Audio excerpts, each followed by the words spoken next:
Мен бала күнімнен өте ақылды, тапқыр, алғыр, сондай жан-жақты бала болып өстім. Еркелігім де болды арасында. Өзім аппақ, жұрт көрсе тамсана кететін әдемі, тартымды болып өстім. Мектепте тек үздік оқыдым, түрлі жарыстарға қатысып, жүлделі орындарды жеңіп жүрдім. Содан не керек, 6 сыныпты бітірген соң анаммен бірге нағашылардың тойына бардық. Тойдан кейін ертесіне анам сіңілдерімен бірге туысқандардың үйін аралауға кетті.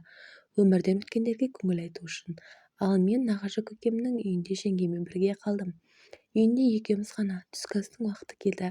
Шайға шақырып алдыма тамақ қойды. Кешегі бесырмақтан қалған нарын көже екен. Енді ана тамақты жеу мүмкін емес. Қаншама қыл немесе шаштары тіпті болмаса адамның түгі деп түсіндім. Қолтық асты немесе астыңғы жақтың жүндері де болуы мүмкін. Одан қалса 5-6 шыбындар. Сол тамақты маған жақсы лебізбен, жақсы көңілмен айтқансып, тамақты жесей деп қоймайды әлгі жеңгем. Жеңгеміздің жасы 50-ден асып қалған болатын ол кезде. Содан не керек, бас тартуды білмейтін мен, бір жағы балалығым бар, небәрі 12 жастамын. Қаламасам да 2-3 қасық алып жедім әлгі тамақтан. Ойда артық ештеңе жоқ, түсіріп алған тамағын әкеп берген ба деп ойладым. Бірақ шыбындар неге жүр? Оны да ойладым. Болған оқиғаны анама сол кезде айтқан-айтпағаным есімде жоқ. Келесі күні біз өзіміз қаламызға қайтатын болдық.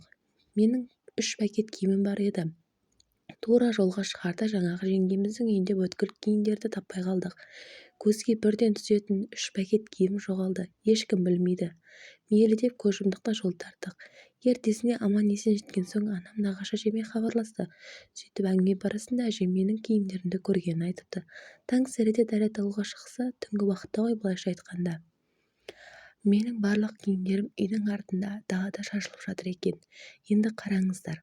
Сол жаққа барып қайтқаннан кейін менің оқудағы көрсеткішім бірден төмендеп кетті.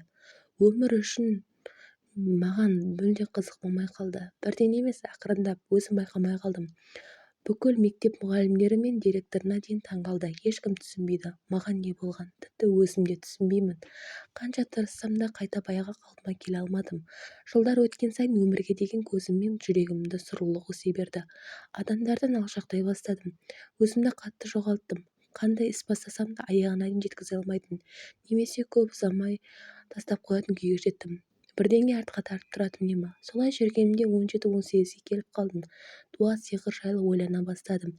Себебі ол дінде бар нәрсе. Мейлі, оны мойында немесе мойындама, ол бәрібір адамға серін тигізеді екен егер жазылған болса. Сонымен интернетте небір форумдарды қарап дуаның түрлерін зерттедім.